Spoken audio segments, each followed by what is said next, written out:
En el año 2023, en el piso 85 de la monolítica Creed Tower de Manhattan, el destino de un imperio tecnológico de $1.000 millones pendía de un único carácter japonés. En el salón privado The Apex, donde el aire olía a cuero y a trufa blanca, una camarera llamada Anna Petrova servía agua a Desmond Creed, un titán de la industria. Nadie en aquella sala sabía que ella, una exalumna de Derecho de Columbia, poseía un conocimiento casi extinto en paleografía jurídica. Durante semanas, la traición corporativa había sido un susurro encriptado en correos electrónicos, una conspiración enterrada bajo la arrogancia de abogados de élite. Todo estaba a punto de cerrarse, hasta que la mirada de Ana se posó en la traducción del contrato, identificando el fantasma en el texto que salvaría a su jefe de una ruina orquestada. ¿Cómo pudo la inteligencia de un ex estudiante de élite, forzada por la tragedia a una vida de invisibilidad,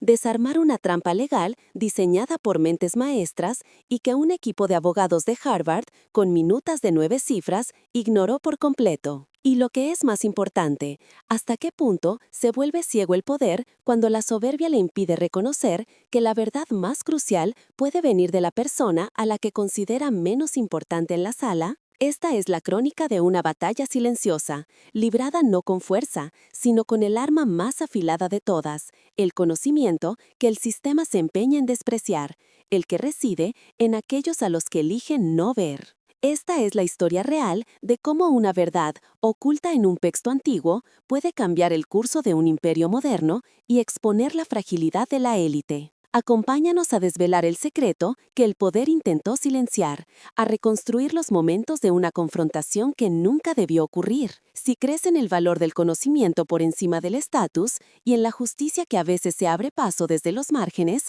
suscríbete a nuestro canal para no perderte ni un solo detalle de esta investigación. Lo que estás a punto de descubrir demuestra que la persona más poderosa de una sala no siempre es la que está sentada a la mesa. El mundo de Anna Petrova era un estudio de contrastes brutales. Cada mañana dejaba atrás el estruendo del metro elevado de Queens y el olor a humedad de su minúsculo apartamento para ascender al Olimpo financiero. El piso 85 de la Creed Tower no era una oficina, era un santuario de poder. Un silencio opresivo, roto únicamente por el discreto tintineo de la plata contra la porcelana y el susurro de negociaciones multimillonarias. Su función allí era la de un fantasma eficiente: anticipar una necesidad, rellenar una copa, desaparecer antes de ser notada. Era una coreografía de la sumisión que había perfeccionado hasta el extremo, una armadura de invisibilidad que la protegía y la anulaba al mismo tiempo, mientras la deuda médica de su hermano la ahogaba. Dentro de esa armadura, sin embargo, su mente era una fortaleza inexpugnable. Mientras sus manos, firmes y entrenadas, servían un Chateau Margaux de $5.000, sus ojos registraban cada detalle con la precisión de un analista forense.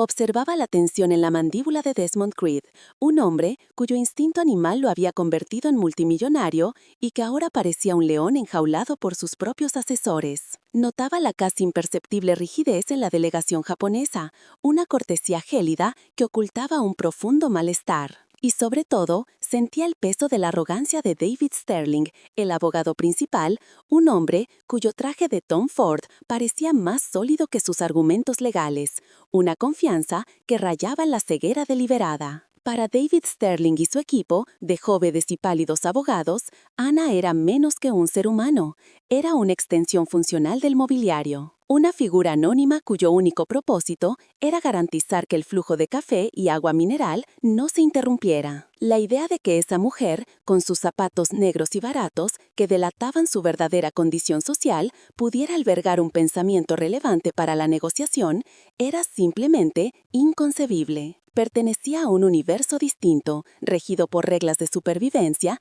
y no de estrategia corporativa. Esta ceguera de clase, este desdén sistémico, era precisamente la vulnerabilidad que la conspiración estaba explotando. Sterling buscaba el peligro en sus iguales, sin imaginar que la amenaza a su reputación estaba de pie a su lado. Desmond Creed, por su parte, estaba atrapado en la paradoja de su propio éxito. Había construido un imperio basándose en su capacidad para detectar patrones que nadie más veía, pero ahora estaba rodeado de especialistas tan caros que dudar de ellos equivalía a dudar de su propio juicio. Su instinto le gritaba que algo en la redacción del acuerdo era fundamentalmente erróneo, una disonancia que no podía articular pero que sentía a un nivel visceral. «Parece demasiado perfecto», murmuró para sí mismo, una frase que flotó en el aire cargado de la sala. Sterling lo tranquilizó con una sonrisa condescendiente, asegurándole que la cláusula era sólida como una roca, un estándar de la industria, pero la duda de Creed creó una fisura. Fue en ese instante, en esa pequeña grieta en la armadura de la certeza, cuando Anna sintió que el universo se detuvo. La frase de Creed, demasiado perfecto, eco con la verdad que ella había descubierto apenas unos minutos antes al echar un vistazo al documento sobre la mesa auxiliar. El dolor en sus pies, un recordatorio constante de su realidad, se desvaneció, reemplazado por una oleada de adrenalina fría y aterradora. El debate interno fue agónico: seguir siendo invisible, proteger el único sustento de su familia, o dar un paso al frente y arriesgarlo absolutamente todo por una verdad que solo ella podía ver. El miedo a la miseria luchaba contra el imperativo moral de su formación. El fantasma estaba a punto de decidir si quería volverse real. El conocimiento, una vez liberado, tiene un coste demoledor. En el instante en que las palabras de Anna quedaron suspendidas en el aire, se enfrentó a un abismo. Si hablaba, la despedirían. Sería la camarera insolente que interrumpió una negociación de $1.000 millones, una anécdota cruel contada en los clubes privados de la élite. Su nombre entraría en una lista negra y el sustento de su familia se evaporaría. Si callaba, traicionaba algo más profundo: la memoria de su padre, los años de sacrificio en Columbia, la esencia misma de la persona que había luchado por ser. Cada fibra de su ser se tensó ante esa elección imposible: la aniquilación profesional o la aniquilación del alma.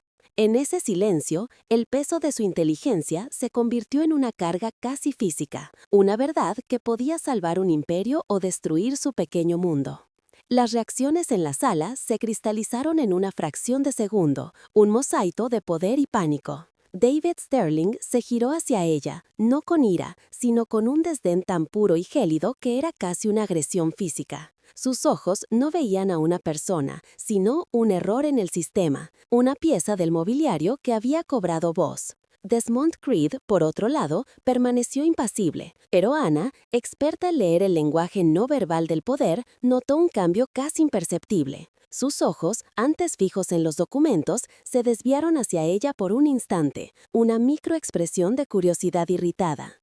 Mientras tanto, Robert, el gerente del salón, parecía haber envejecido 10 años. Su rostro se tornó de un blanco ceroso, el horror apopléctico de un hombre cuyo único trabajo es garantizar que la coreografía del poder nunca se interrumpa. En ese instante, Anna no solo era una intrusa, era el espejo que reflejaba la verdad incómoda de la sala. Desmond Creed estaba siendo activamente engañado, no por la astucia de sus oponentes, sino por la soberbia de sus propios defensores. La confianza ciega de Sterling en el traductor, Jeffrey Vance, y su incapacidad para concebir un ataque tan sutil habían creado la brecha perfecta para la traición. La delegación japonesa, hasta entonces una máscara de cortesía impenetrable, mostró la primera fisura en su compostura. El patriarca al frente del grupo intercambió una mirada fugaz con su segundo al mando, una mirada que contenía volúmenes de información, sorpresa, respeto a regañadientes y la confirmación de que el fantasma que habían introducido en el contrato acababa de ser detectado por la persona más improbable de la sala. Dentro de Anna, el mundo se había detenido. Un vértigo helado la invadió, el miedo puro y visceral a las consecuencias. La imagen de la última factura del hospital de su hermano parpadeó en su mente, junto al aviso de retraso en el pago del alquiler. Estas no eran preocupaciones abstractas, eran las paredes de la jaula que la mantenía atrapada en esa vida de servidumbre silenciosa. Perder ese trabajo no significaba buscar otro, significaba el colapso total. Significaba mirar a su madre a los ojos y decirle que su orgullo intelectual había condenado a su familia. El sonido de su propio corazón martillaba en sus oídos, un tambor de pánico que amenazaba con ahogar la convicción que la había impulsado a hablar. La invisibilidad había sido su refugio y acababa de prenderle fuego.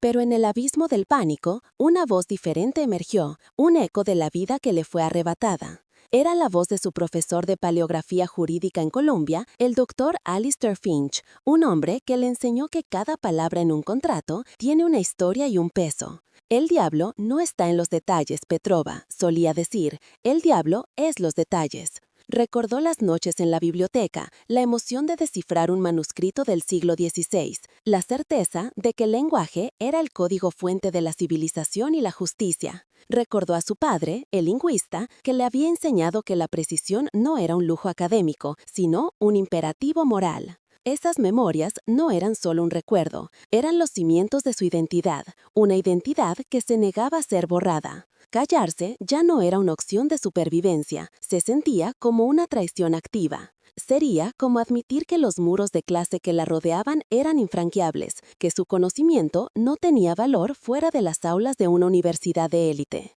Sería aceptar la versión del mundo de David Sterling, que ella era solo una camarera, definida únicamente por su uniforme y su función. Dejar pasar esa mentira, esa pieza de veneno legal disfrazada de clausura estándar, sería el acto final de rendición. El miedo a la miseria era real y paralizante, pero el dolor de traicionar a la persona que había sido, y que en el fondo todavía era, se reveló como una agonía mucho mayor.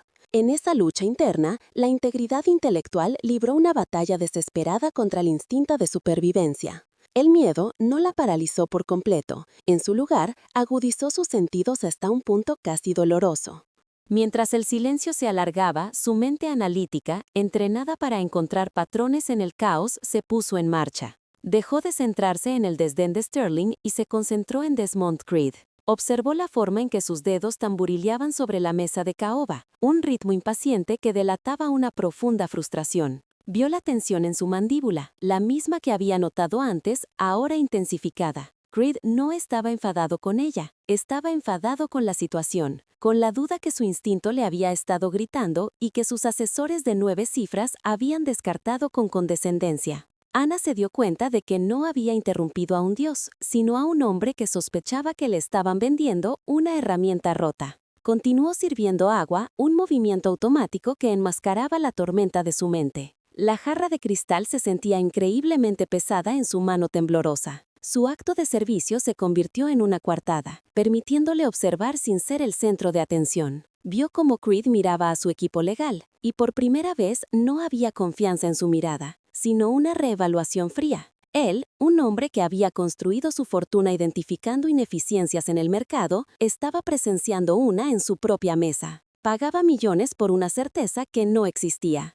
Ana entendió entonces que su intervención no había sido una interrupción, sino una respuesta a una pregunta no formulada. La pieza de datos que el sistema de Creed necesitaba desesperadamente, pero que era incapaz de generar por sí mismo. Y entonces la decisión se tomó. No fue una explosión de coraje, sino la conclusión silenciosa y lógica de una vida dedicada al conocimiento. El principio superó a la necesidad. El imperativo moral silenció el grito del miedo. Dejó la jarra de agua en una mesa auxiliar con una firmeza que no sentía, y dio un paso hacia la mesa principal. Cada centímetro que recorrió sobre la alfombra de seda fue un acto consciente de voluntad, un paso para salir de las sombras y reclamar su voz. El sonido casi inaudible de sus zapatos baratos sobre el suelo de mármol fue como un martillo rompiendo el cristal de la jerarquía. Ya no era el fantasma en la máquina. Estaba eligiendo la visibilidad, con todas sus consecuencias aterradoras y liberadoras. Si alguna vez has sentido el peso de que el mundo ignore tu talento, de poseer una verdad que nadie más ve mientras los que tienen el poder avanzan ciegamente hacia el desastre, deja tu like en este video y suscríbete al canal. Lo que Ana Petrova está a punto de hacer no solo cambiará su vida para siempre, sino que alterará la forma en que todos en esa sala entienden el poder, el estatus y el verdadero valor del conocimiento. La confrontación que se avecina demostrará que, a veces, la persona más peligrosa para un sistema arrogante es aquella a la que el sistema decidió, para su desgracia, no ver. Disculpe, señor Creed, mi nombre es Ana, y yo estudié Derecho en Colombia, especializándome en paleografía jurídica. Las palabras salieron de su boca con una calma que no sentía, un susurro que sin embargo silenció el zumbido de $1.000 millones.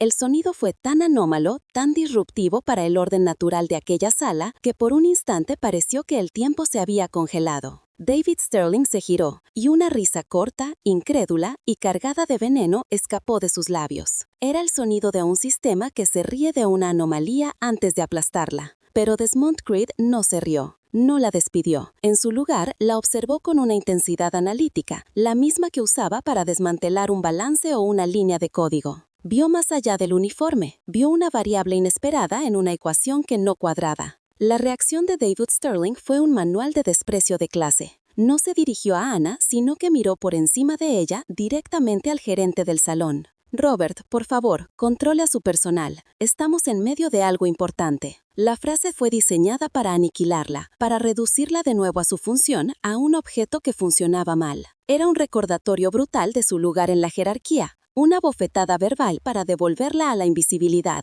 Para Sterling, la idea de que aquella mujer pudiera poseer un conocimiento relevante era más que absurda. Era una ofensa a su propio estatus, a su minuta de 9 cifras, a todo el universo ordenado del poder en el que él era un sumo sacerdote. Su arrogancia era un muro de hormigón, pero no vio que Anna acababa de entregarle a Creed un martillo. Desmond Creed levantó una mano, un gesto mínimo que sin embargo cayó como un hacha sobre la condescendencia de Sterling.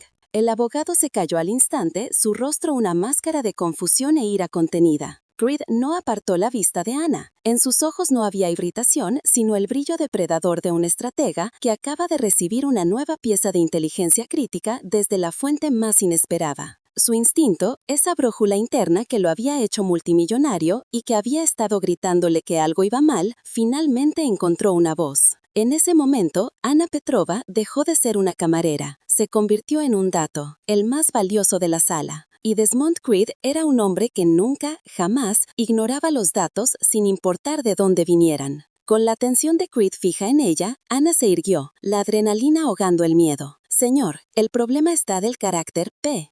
En un contexto moderno, su traducción como asociación es plausible, pero combinado con la cláusula de disolución, evoca un término legal arcaico del periodo Meiji, Asukari Shoyuken, que no significa asociación perpetua, sino custodia transferible. Es una píldora de veneno legal.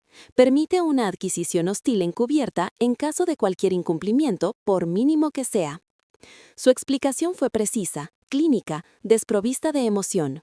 No estaba suplicando ser creída, estaba presentando un hecho forense. El fantasma en el texto había sido nombrado, y la sala se llenó con su presencia helada, tangible y aterradora. El silencio que siguió fue denso y pesado. Desmond Creed procesó la información durante un latido, su rostro impasible. Luego se giró hacia su equipo. «Llamen a Paul Brenner en Tokio, ahora». El nombre cayó en la sala como una bomba.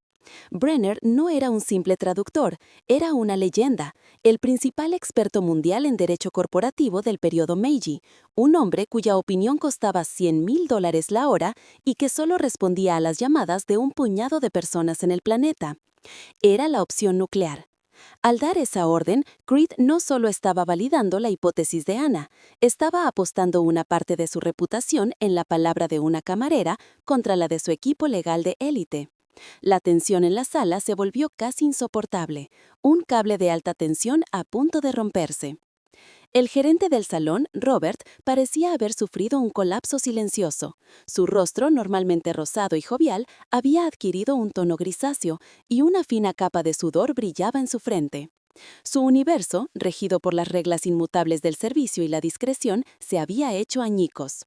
Una camarera no solo había hablado, sino que había provocado una crisis internacional en una negociación de $1,000 millones. Estaba presenciando el fin del mundo tal y como lo conocía, una transgresión tan profunda que no existía un protocolo para manejarla. Su horror apopléctico era el reflejo perfecto de una jerarquía social que se desmoronaba en tiempo real, un sistema que se revelaba tan frágil como el cristal que Anna servía. Entonces, Desmond Creed hizo lo impensable. Señaló la silla vacía a su lado, una silla destinada a un socio multimillonario. «Señorita Petrova, siéntese». La orden no fue una invitación, fue un nombramiento. En ese instante, la estructura de poder de la sala se invirtió por completo. Ana, con el corazón martillando contra sus costillas, caminó los pocos pasos que la separaban de la mesa, cada movimiento observado por todos. El simple acto de sentarse en esa silla de cuero fue un terremoto social. Dejó de ser la sirvienta invisible y se convirtió en la asesora principal. El fantasma ya no estaba en la máquina, estaba al mando del sistema operativo, y el viejo orden solo podía mirar, impotente y horrorizado. David Sterling observaba la escena, pálido y humillado. Había sido silenciado, marginado en su propia negociación por una mujer a la que, minutos antes, consideraba menos consciente que la copa de cristal que llenaba. La llamada se estableció en la pantalla holográfica de la mesa. El rostro anciano y severo de Paul Brenner apareció desde Tokio. Sin preámbulos, Creed le pidió que analizara la cláusula. Brenner se puso unas gafas, leyó el texto proyectado y su expresión cambió de la curiosidad académica al más puro asombro. Guardó silencio durante un minuto que se sintió como una eternidad para todos en la sala, excepto para Ana, que esperaba la inevitable confirmación de la verdad. Desmond, dijo finalmente Brenner, su voz resonando con la autoridad de décadas de conocimiento. Quienquiera que haya encontrado esto le ha salvado su compañía. No es solo un término arcaico, es la versión más letal que he visto, una obra maestra de la mala fe. La cláusula del shogun. No la había visto utilizada en más de 100 años. La confirmación fue absoluta, incontestable. La trampa era real. La mirada de Creed se endureció hasta convertirse en hielo. La magnitud del golpe lo alcanzó. No solo los $125 millones en penalizaciones inmediatas, sino la ruina de su legado, la pérdida de todo lo que había construido, orquestada con una sutileza diabólica que sus propios guardianes no habían visto. El ataque no venía del otro lado de la mesa, sino de su propio lado. El enemigo estaba dentro de sus muros. Su mirada se desplazó de Brenner a los rostros conmocionados de su equipo y finalmente se posó en Ana, la única persona en la sala que le había dicho la verdad. Las tornas habían cambiado y ahora iban a la guerra. Su empleo en este salón ha terminado, dijo Creed a Ana al día siguiente mientras el sol de la mañana se derramaba sobre el parqué de su oficina en el piso 85.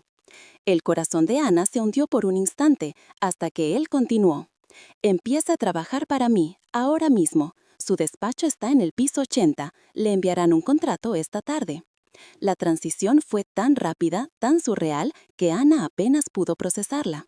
En menos de 24 horas, había pasado de servir canapés a tener un despacho con vistas a la Estatua de la Libertad. La transformación fue vertiginosa, un cambio de realidad que la dejó sin aliento. El uniforme negro fue reemplazado por un traje a medida de Tom Ford, una armadura de un tipo muy diferente, pero la sensación de ser un fantasma en un mundo que no era el suyo persistía. El nuevo escenario era un universo paralelo. Donde antes había el olor a productos de limpieza y comida de gourmet, ahora había el aroma a cuero viejo y al ozono de los servidores encriptados. Los sonidos cambiaron del tintineo de la plata al susurro de los teclados y las llamadas de conferencia transatlánticas. Desmond Creed le asignó su primera tarea con una urgencia brutal. El traductor, Jeffrey Vance, ha desaparecido. Es un peón. No estamos buscando a su cómplice, señorita Petrova. Estamos buscando al titiritero, el que escribió la música que él solo bailó. Quiero que analice cada correo electrónico,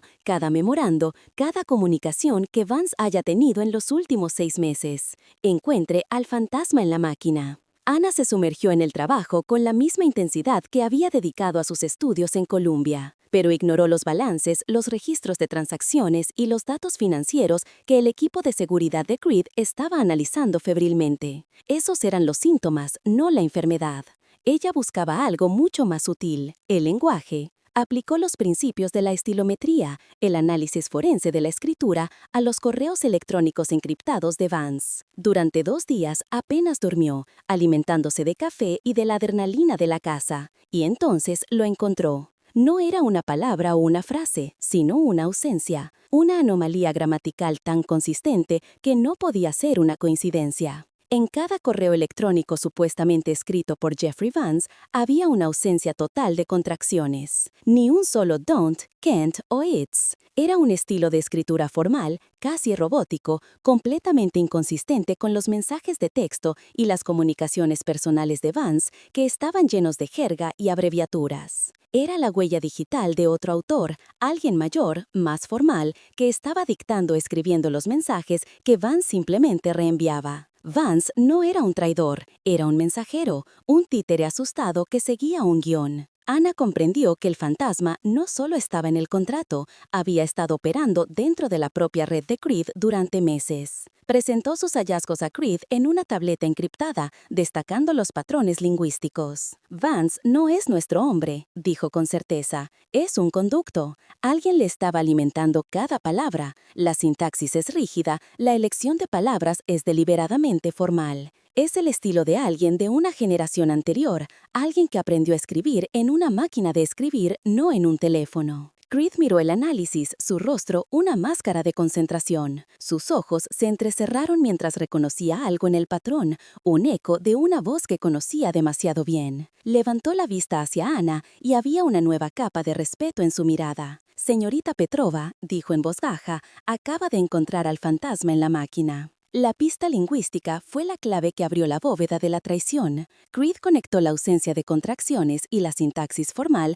con un solo hombre, Walter Pendleton. Su mentor, el hombre que lo había acogido cuando era un joven y ambicioso programador, el que le había dado su primer cheque de inversión, el que había sido una figura paterna para él durante más de 20 años. La idea era tan monstruosa, tan inconcebible, que su mente se rebeló contra ella. Era como sospechar que tu propio padre intentaba envenenarte. Era una traición del alma, mucho más profunda y dolorosa que cualquier pérdida financiera. El imperio de Creed podía sobrevivir a un ataque externo, pero podía sobrevivir a una herida autoinfligida desde su corazón. La prueba final llegó cuando Anna, cruzando los patrones lingüísticos con el archivo personal de correos electrónicos de Creed, encontró la pistola humeante. En un correo encriptado del titiritero Hans había una frase única: la ambición debe ser templada con la paciencia de la piedra. Era una máxima que Walter Pendleton le había repetido a Creed cientos de veces a lo largo de los años, su mantra personal. Verla en el contexto de la traición fue como una puñalada.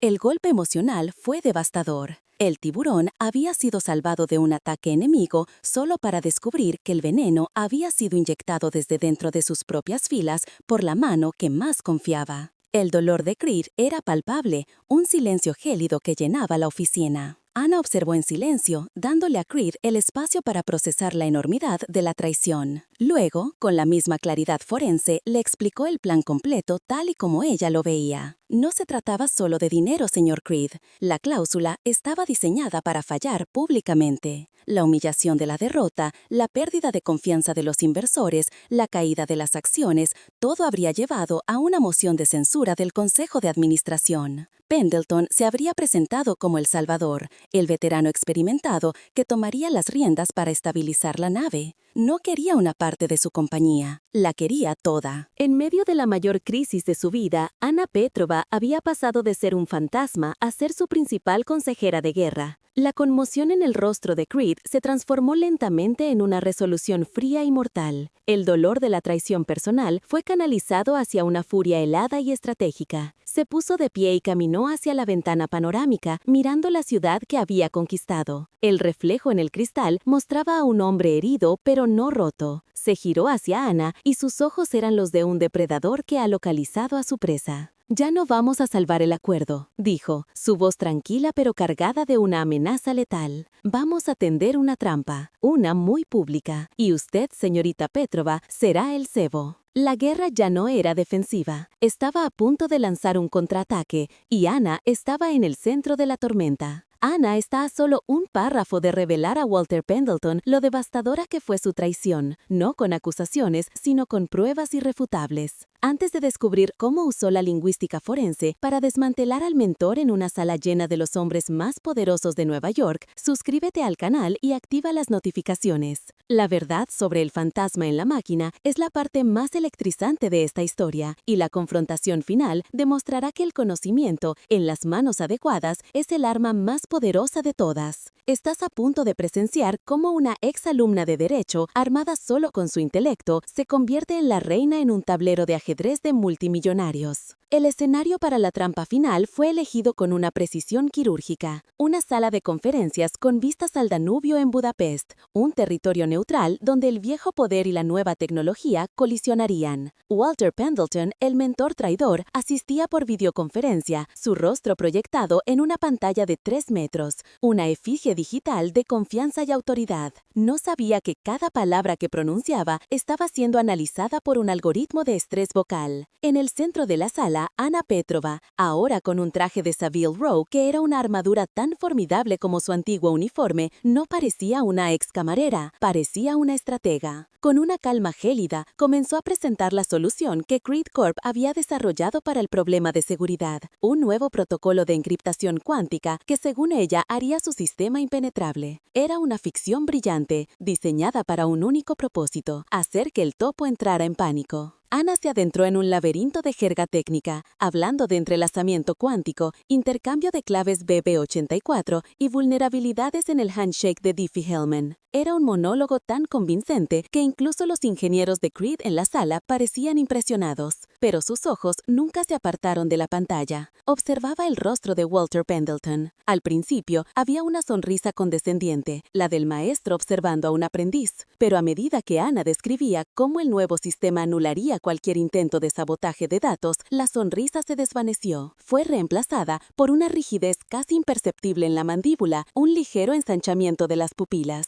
Estaba calculando, dándose cuenta de que el ataque que había planeado durante meses, su obra maestra de destrucción, estaba a punto de volverse inútil. La trampa no era la tecnología, era la reacción de Pendleton a ella. El pánico comenzó a filtrarse por las grietas de su compostura. Anna vio cómo sus dedos, fuera de cámara, tecleaban furiosamente en un segundo dispositivo. Estaba contactando a su activo dentro del sistema, intentando abortar el ataque o acelerarlo antes de que la solución cuántica se implementara. Ese era el momento que Creed había esperado. Pendleton, el estratega consumado, había cometido el error de un principiante. Había reaccionado a la carnada. Su plan, construido sobre la arrogancia de que nadie podría igualar su inteligencia, se estaba desmoronando, no por un ataque de fuerza bruta, sino por una obra de teatro psicológico. Anna había creado una realidad falsa, y el traidor, cegado por su ego, había saltado directamente a ella. La red invisible se cerraba a su alrededor, y él era el único en la sala que aún no lo sabía. Anna está a punto de usar no solo la lingüística, sino 3 idiomas para desenmascarar la traición en un movimiento final y devastador. Antes de revelar exactamente lo que dijo en esa sala de conferencias para romper la máscara del mentor para siempre, suscríbete al canal y activa las notificaciones. El desenlace de esta trampa es la prueba definitiva del poder de quien ve lo que nadie más es capaz de ver, y la confrontación que se avecina cambiará las reglas del juego corporativo para siempre. No querrás perderte ni un segundo de esta ejecución intelectual. El ataque final de Anna fue una sinfonía de precisión lingüística. Se dirigió primero a sus anfitriones húngaros. En un húngaro fluido, les agradeció su paciencia y les aseguró que la integridad de su futura asociación estaba garantizada, utilizando un modismo local que implicaba limpiar la casa de ratas. Luego cambió al inglés, dirigiéndose a los banqueros y abogados internacionales presentes. Explicó que la vulnerabilidad no era tecnológica, sino humana, una traición orquestada desde dentro. Cada palabra estaba calibrada para aislar a Pendleton, para convertirlo de un observador a un espécimen bajo un microscopio. Pero el golpe de gracia aún estaba por llegar. La verdadera arma en el arsenal de Anna era un secreto que ni siquiera Desmond Creed conocía del todo. Mirando directamente a la cámara, a los ojos de Walter Pendleton, Anna cambió de idioma por última vez.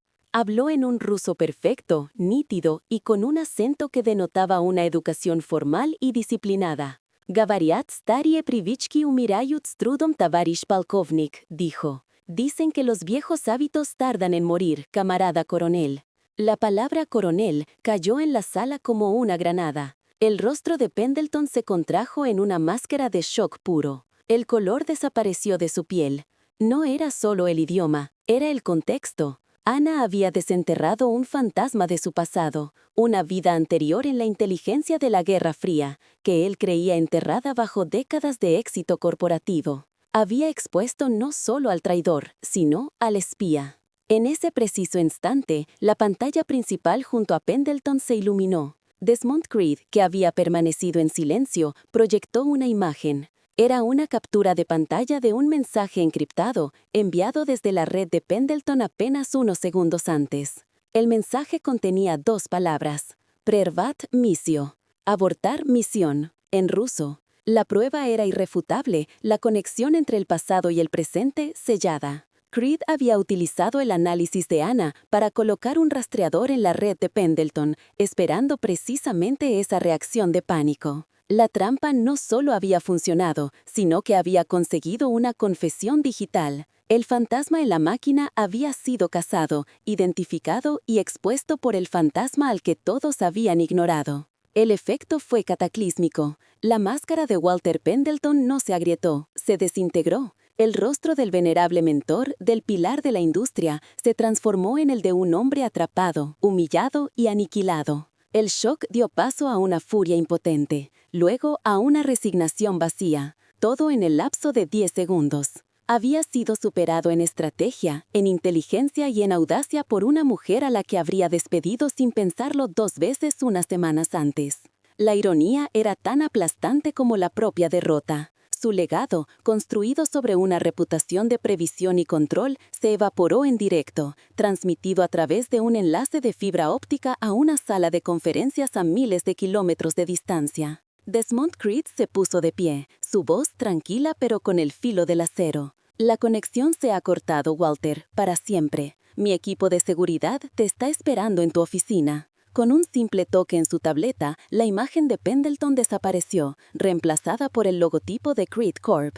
El silencio en la sala era absoluto. Luego, el señor Kovac, el patriarca húngaro, un hombre que había sobrevivido a regímenes y revoluciones, se levantó lentamente. Levantó su copa de cristal, no hacia Creed, sino hacia Anna. No dijo nada, pero su mirada lo decía todo. Un gesto de respeto de un viejo tiburón a la joven cazadora que acababa de salvar a otro de ser devorado desde dentro. La catarsis fue silenciosa, pero profunda. No hubo aplausos, solo un reconocimiento tácito de que habían presenciado algo extraordinario. Habían visto cómo la inteligencia pura, despojada de estatus y de títulos, desmantelaba una conspiración de cientos de millones de dólares.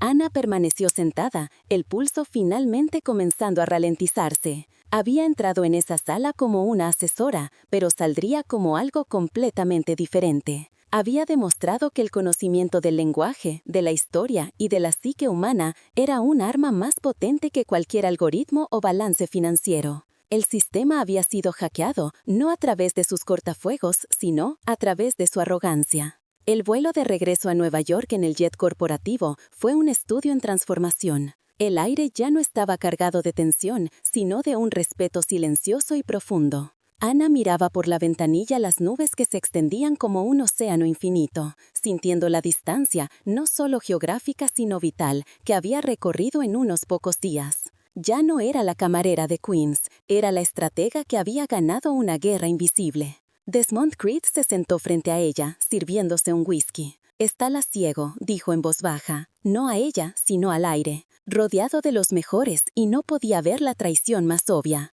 «No me salvaste de un mal negocio, Petrova, me salvaste de mí mismo». En ese momento, en el lujo presurizado del jet, el tiburón no solo estaba a salvo, había sido curado de su ceguera por una mujer a la que apenas había notado unas noches antes. Nada volvería a ser como antes. El primer día de su nueva vida, un sobre llegó al pequeño apartamento de Queens. No contenía un cheque, sino una confirmación de transferencia bancaria. Una cifra con tantos ceros que al principio Anna pensó que era un error. El bono de contratación. Con unas pocas pulsaciones en su teléfono, liquidó hasta el último céntimo de la deuda médica de su hermano. Años de angustia, de noches sin dormir, de miedo constante, borrados en un instante. El peso que había estado cargando sobre sus hombros, una carga que había definido cada decisión de su vida adulta, simplemente se evaporó. Por primera vez en mucho tiempo, respiró hondo y el aire no le supo a pánico, sino a libertad. Mientras tanto, el mundo de Walter Pendleton se derrumbaba en un silencio cuidadosamente orquestado. La historia oficial, filtrada a la prensa financiera, hablaba de una jubilación anticipada para dedicarse a la filantropía. La verdad, un secreto a voces en los círculos más altos de Wall Street era mucho más brutal. Fue borrado. Sus puestos en los consejos de administración, sus membresías en clubes exclusivos, sus invitaciones a Davos, todo desapareció de la noche a la mañana. Se convirtió en un paria, un fantasma social condenado a vivir el resto de sus días en una jaula dorada de su propia construcción. Su ruina no fue financiera, sino existencial. Perdió lo único que realmente le importaba, el juego. Esa noche, Anna regresó a su apartamento. El espacio era exactamente el mismo, los libros apilados, el sonido del metro elevado, el olor a humedad. Pero ella era diferente. La habitación ya no se sentía como una celda, sino como un campamento base, un punto de partida. Por primera vez, el futuro no era un abismo aterrador, sino un horizonte abierto lleno de posibilidades. Se sirvió un vaso de agua del grifo, el mismo gesto que había realizado miles de veces en su vida anterior. Pero ahora, el vaso no se sentía como una herramienta de servidumbre, sino como una prueba de su victoria. Era dueña de su propio destino y el sabor era más dulce que cualquier vino de $5,000 que hubiera servido. Cuando fue convocada de nuevo a la Creed Tower, la dinámica de poder se había invertido por completo. No entró por la puerta de servicio, sino por el vestíbulo principal, y el ascensor privado la llevó directamente al piso 85. Desmond Creed la esperaba, no en la sala de juntas, sino en su despacho personal, con las luces de Manhattan brillando a sus espaldas. «He pasado las últimas semanas revisando todos nuestros protocolos», dijo Creed, rodeando su escritorio. «Nuestra seguridad, nuestras finanzas, nuestras defensas legales son las mejores que el dinero puede comprar. Y sin embargo, nos perdimos esto. Porque estaba buscando amenazas en los números, no en las palabras. Estaba perdiendo el elemento humano, el elemento lingüístico». El reconocimiento fue más que una simple disculpa, fue una epifanía. Creed, un hombre que había construido un imperio sobre datos y algoritmos, finalmente entendió el valor de lo que no se puede cuantificar. Se dio cuenta de que su mayor vulnerabilidad no estaba en su código, sino en su cultura. Una cultura que valoraba a los banqueros por encima de los historiadores, a los ingenieros por encima de los lingüistas. Había creado un sistema ciego a su propio lenguaje y casi le había costado todo. La presencia de Anna en esa oficina era la prueba viviente de esa ceguera y ahora su única cura posible. La recompensa final que Creed le ofreció no fue un cheque ni un aumento, fue algo mucho más valioso, poder. «No quiero que trabajes para mí, Anna, quiero que construyas algo conmigo. Un nuevo departamento, una unidad de inteligencia estratégica que se ocupe de lo que todos los demás ignoran, el lenguaje, la cultura, la historia detrás de cada acuerdo. Un equipo que encuentre a los fantasmas antes de que se conviertan en monstruos. Tú lo dirigirás, con total autonomía y un presupuesto ilimitado». No era una oferta de trabajo, era la entrega de las llaves de una parte del reino. Anna no aceptó de inmediato, se quedó en silencio por un momento, asimilando la magnitud de la oferta. Luego miró a Creed a los ojos, ya no como una empleada, sino como una igual. «Acepto», dijo, «bajo 3 condiciones». La sorpresa en el rostro de Creed fue apenas perceptible, pero estaba allí. Primero, el departamento operará bajo un estricto código ético. Nuestra inteligencia será defensiva, nunca ofensiva. Segundo, quiero que la empresa financie íntegramente la beca Petrova en la Universidad de Columbia a perpetuidad para estudiantes de humanidades de bajos ingresos. Y tercero, quiero que David Sterling sea asignado a mi departamento, como mi analista junior. La última condición quedó suspendida en el aire, cargada de una justicia poética tan afilada como un bisturí. No era una petición de venganza, sino una declaración de principios. Era una forma de reestructurar el viejo orden, de demostrar que el valor no residía en el título, sino en la competencia. Desmond Creed la observó durante un largo instante y luego, por primera vez, una sonrisa genuina se dibujó en su rostro. Una sonrisa de profundo respeto. «Considera todo hecho», dijo, directora Petrova. El equilibrio de poder no solo había cambiado, se había redefinido por completo. El fantasma de T-Apex había encontrado su voz y ahora el mundo corporativo iba a tener que aprender a escuchar. La transición de Anna de la invisibilidad a la autoridad no fue solo un cambio de estatus, fue el comienzo de una revolución silenciosa dentro de los muros de obsidiana y acero de la Creed Tower. Su nuevo cargo, directora de lingüística estratégica, era más que un título, era una nueva filosofía. Demostraba que el activo más valioso de una empresa no siempre estaba en sus balances, sino a veces oculto en las notas a pie de la página de la historia, en la sintaxis de un correo electrónico o en la memoria de una persona a la que el sistema había decidido ignorar. El legado de Anna Petrova se manifestó de dos formas. La primera fue concreta y tangible.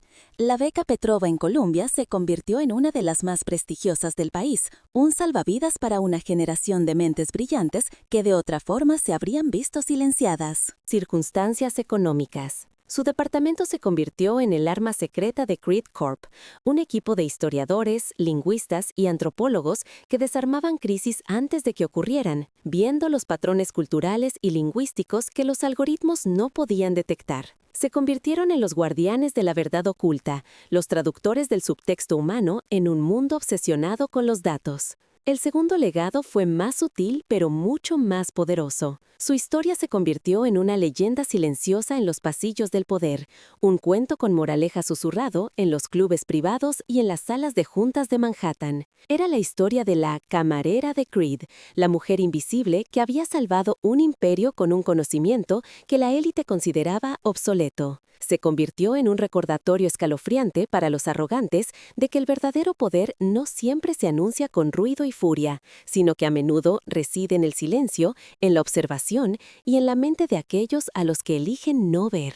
Su viaje nos obliga a reflexionar sobre el poder oculto que todos poseemos. En un mundo cada vez más dominado por la tecnología y la inteligencia artificial, la historia de Anna es un poderoso argumento a favor del valor insustituible de las humanidades. Demuestra que la capacidad de entender el contexto, la historia y los matices del lenguaje humano no es una habilidad blanda, sino un arma estratégica. Nos recuerda que el conocimiento más disruptivo es a menudo el que se encuentra en los márgenes, en las disciplinas que la sociedad moderna se aprecia descartar como irrelevantes o poco prácticas. Este relato nos plantea una pregunta fundamental a cada uno de nosotros. ¿Qué habilidades ocultas poseemos?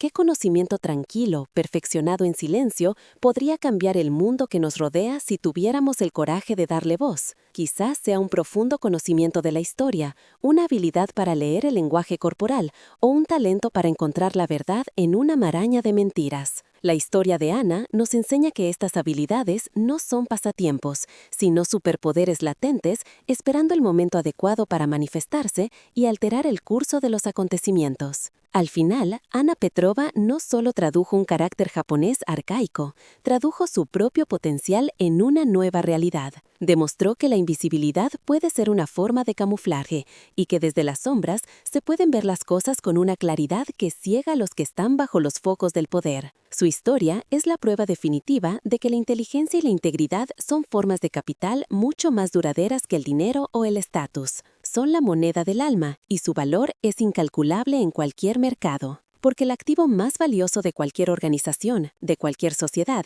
no es el que se puede medir, cuantificar o poner en un balance.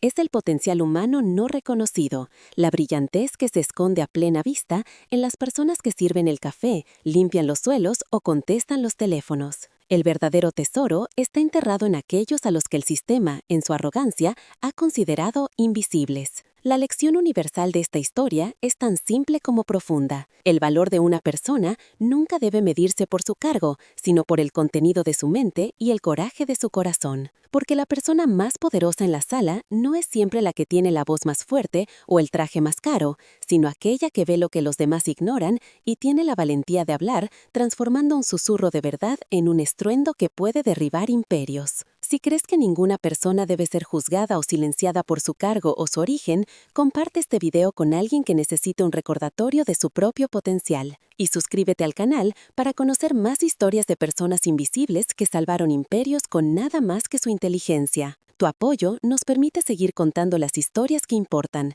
las que demuestran que el conocimiento siempre será el arma más poderosa de todas. El fantasma del The Apex había encontrado su voz, y ahora el mundo corporativo iba a tener que aprender a escuchar. La transición de Anna de la invisibilidad a la autoridad no fue solo un cambio de estatus, fue el comienzo de una revolución silenciosa dentro de los muros de obsidiana y acero de la Creed Tower. Su nuevo cargo, directora de Lingüística Estratégica, era más que un título, era una nueva filosofía. Demostraba que el activo más valioso de una empresa no siempre estaba en sus balances, sino a veces oculto en las notas a pie de la página de la historia, en la sintaxis de un correo electrónico o en la memoria de una persona a la que el sistema ha decidido ignorar. El legado de Anna Petrova se manifestó de dos formas.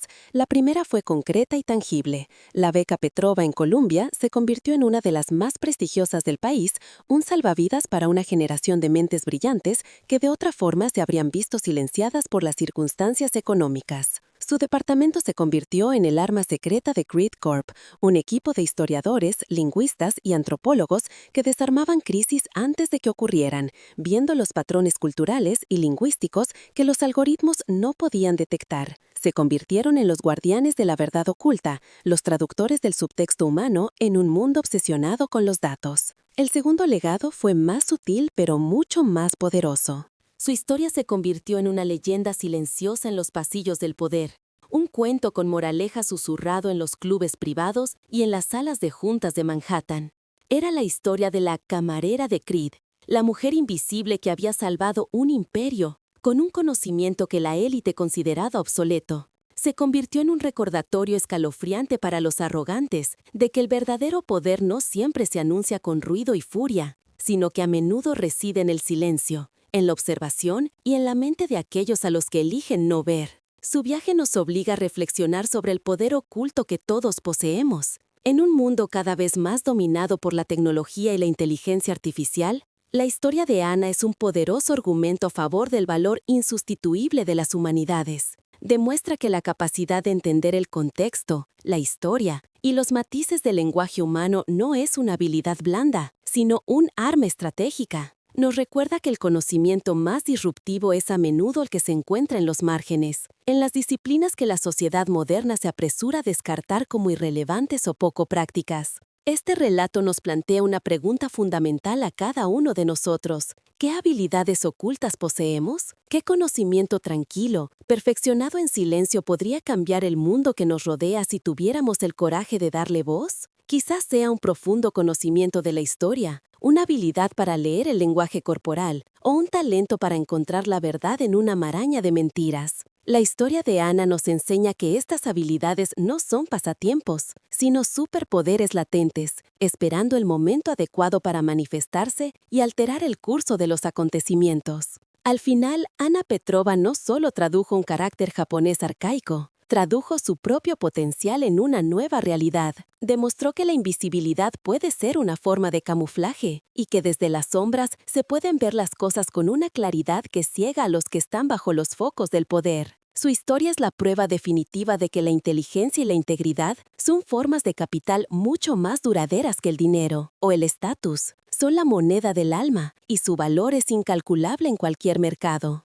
Porque el activo más valioso de cualquier organización, de cualquier sociedad, no es el que se puede medir, cuantificar o poner en un balance. Es el potencial humano no reconocido, la brillantez que se esconde a plena vista, en las personas que sirven el café, limpian los suelos o contestan los teléfonos. El verdadero tesoro está enterrado en aquellos a los que el sistema, en su arrogancia, ha considerado invisibles. La lección universal de esta historia es tan simple como profunda. El valor de una persona nunca debe medirse por su cargo, sino por el contenido de su mente y el coraje de su corazón. Porque la persona más poderosa en la sala no es siempre la que tiene la voz más fuerte o el traje más caro, sino aquella que ve lo que los demás ignoran y tiene la valentía de hablar, transformando un susurro de verdad en un estruendo que puede derribar imperios. Si esta historia ha resonado en ti, por favor comparte este video con alguien que pueda necesitar un recordatorio de su propio poder oculto. Y suscríbete al canal para más historias increíbles de personas comunes que hacen cosas extraordinarias. Tu apoyo nos permite seguir contando las historias que importan, las que demuestran que el conocimiento siempre será el arma más poderosa de todas. Gracias por escuchar.